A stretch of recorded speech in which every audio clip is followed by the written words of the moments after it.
Hello everybody, PLO Professor here. Thank you guys for tuning in. I really appreciate it. If you haven't already, go ahead and hit that like and subscribe. Hitting that like button helps feed the algorithm and it helps promote this channel. Today's episode, I'm going to be covering Badugi specifically in tournaments versus Badugi in cash games.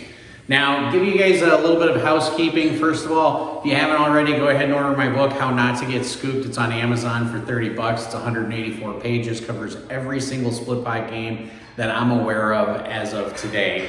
So that's a great deal. Also, we are going to be live streaming the last Friday of every month, starting in March, on Venetian Live Poker, as well as Poker Go. And we're going to be live streaming a mixed PLO. So if you guys are interested, definitely tune into that. I'll put down the details down below. And then of course, don't forget to order any of our t-shirts, 10 Commandments of Parliament Omaha. Again, I'll leave those right down below.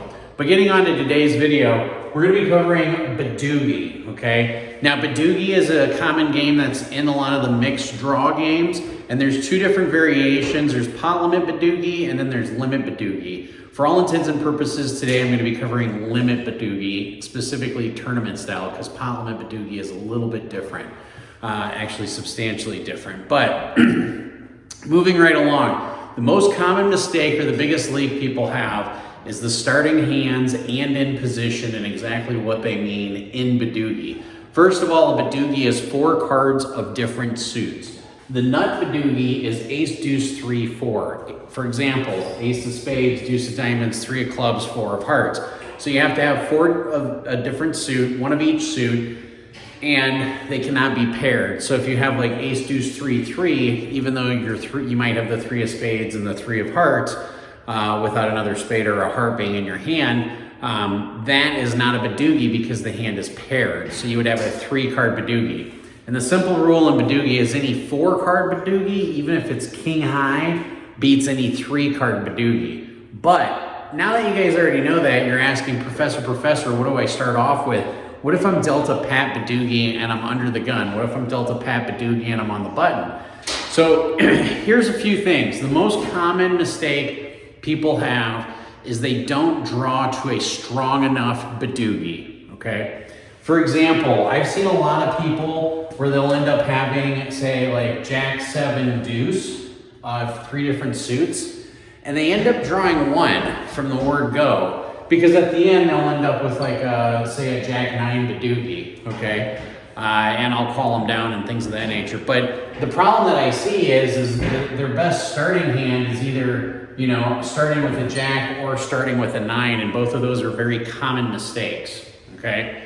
And the reason why they're common mistakes is because if you start off with something like a Jack, 7, deuce, and you're only drawing to 1, and I have, say, for example, a 7, 6, okay, I'm going to end up beating you most of the time. So a lot of times people make that common leak where they'll end up keeping 3 of one suit where the 3rd card is too high. Now I know what you guys are saying, well then what's your starting hand? So I have a rule depending on position. Again, we have position written up here as well as levels. So depending on position and depending on levels, we'll give you a basis of the basic formula that has helped make me successful in games like Badugi. So if I draw 2 to a low, I have to start with 7x, 5x. Anytime I have that, that's when I'm drawing 2 to a low. I really prefer to have 2 to a 6, but 2 to a 7 low, I'm gonna end up drawing 2.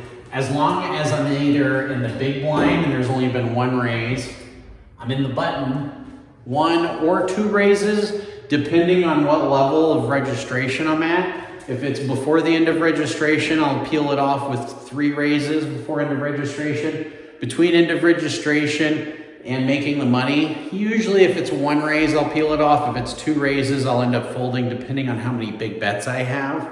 And this is one of those common things that I forgot to talk about that I'll talk about for a second. But anytime you're looking at a limit tournament, you're generally looking in terms of big bets versus big blinds, okay?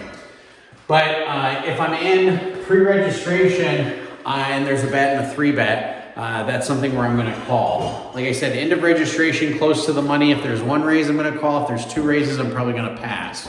Okay? Even if I'm on the button. Now, so one rule is if you draw with 7-5X. The other rule is if you are drawing to 3, it has to be 8, 6, and then XX if you draw 1. Okay? Which means I am keeping an 8, 6. But if I have something like an 8, 7, that's where I start pitching the 8 and actually keeping the 7. And I know some of you might be like, wow, that's a bold move. Keep in mind, there's going to be a lot of hands in Badugi that are going to go to showdown. And, you know, because of that, even if, you know, somebody draws 1 and you draw 1, for example, and you have a good 3 card, like you have a 4 deuce ace, and the person checks to you, you should bet that. And you're betting for value because they might have like a 5-3 deuce, and they're going to call you, as they should, with having that strong of a 3-card Badugi, depending on where they're at in the tournament, okay? But these are gonna be my opening hands right here. If I'm drawing 1, it has to be 8, 6X. If it's like a 9, 5, 3, I'm gonna pitch the 9. Because keep in mind, you're drawing 2 instead of 1 to get one of those 2 suits to improve. So even if you go from like a 9 of spades, a 5 of clubs, say you have the 9 of spades, the 5 of clubs, and say you have the ace of hearts, and you pitch the 9 of spades, even if you get like a 7 of diamonds, you still have improved your 3 card. And even though it might not be a spade, you still have improved your 3 cards, so your hand is thus improved. This is the reason why you're pitching 9s. And if you're holding on to 9s right now, I hope you understand, in some situations that's a mistake, because obviously there comes into play, what if you're dealt a Pat Badugi? How aggressive should you play a Pat Badugi? And it depends on the quality of a Pat Badugi, and what I mean by that is, if it's a convertible like a Jack 7 Pat Badugi, I'm going to play that really aggressively, because if my buddy over here all of a sudden catches up, and let's say he's been really tight all tournament, I'm thinking now he's not betting with anything but something that beats a Jack Badugi, but maybe not a 7 or an 8. Then it's a convertible where you can get rid of the Badugi and draw. I hope that makes sense to you guys. But if I have a Jack 7 Badugi, I'm going to play it really aggressive. If I have something like a King Jack, I'll play it aggressive on the first draw to see where people are at. And I'll continue to bet until I know I'm beat. And if somebody does raise me, depending on the history of that player, I might just end up throwing away a Badugi. Now, one thing I will tell you is there's not a lot of people who will throw away, for example, like 8 Badugis or 7 Badugis. I've been one of them where I've actually pitched a 7 Badugi, and I did it right when somebody else had a 6-4. But I pitched a 7. I bricked out anyways, but I got to see what they had. But in some situations, if you're playing against the right player, Badugi is one of those games where reads come into play quite dramatically. So pay attention to what your opponents are doing, how often they're being really aggressive when they have things like a 9-7X, you know, or a Jack 7X, and they're being really overly aggressive with that, just hoping that you break out. Because you'll pick up on some of their tells. But these are going to be the starting hands right here. After that, it depends on if your hand improves. Having the button, again, in any of these draw games, you know whether or not you're ahead. Like if you have a Pat Badugi, say you have an 8-6, which is a very strong Pat Badugi, and somebody's drawing 1 and somebody else is drawing 1, you already know you're ahead. Neither one of them have a Badugi. And then if they do get a Badugi, can you get value out of them? For example, if they end up with a 9 or a 10 Badugi, are they the type of player that's going to call? Because a lot of players with a 9 Badugi, you know, some players are going to check raise or something to that effect to try getting you to break your Badugi. But I don't do it too often, but it depends against the player who's super tight, I'll end up doing it.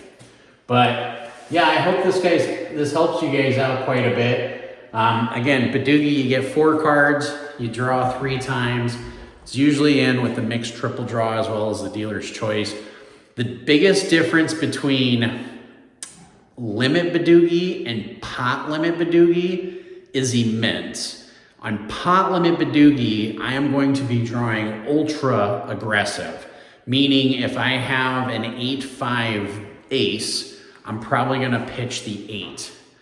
And the reason why is because in pot limit Badugi, the bet on the river is so substantial, it can usually put people all in when you have a made hand. So you want to be ultra aggressive on your draws. Try getting them in as cheap as you can, unless you have a really good like 3-card Badugi. Because keep in mind, if you have ace, deuce, 3, all different suits, and then you have like a 9 that's the same suit, that's still an incredibly strong hand that beats every other 3-card Badugi hand out there. So, but yeah, I think that about covers it up. I appreciate you guys tuning into this video. Again, don't forget to hit like and subscribe. And I hope this video will help you guys out in specifically Badugi in tournaments. Play smart, everybody, and run like a god.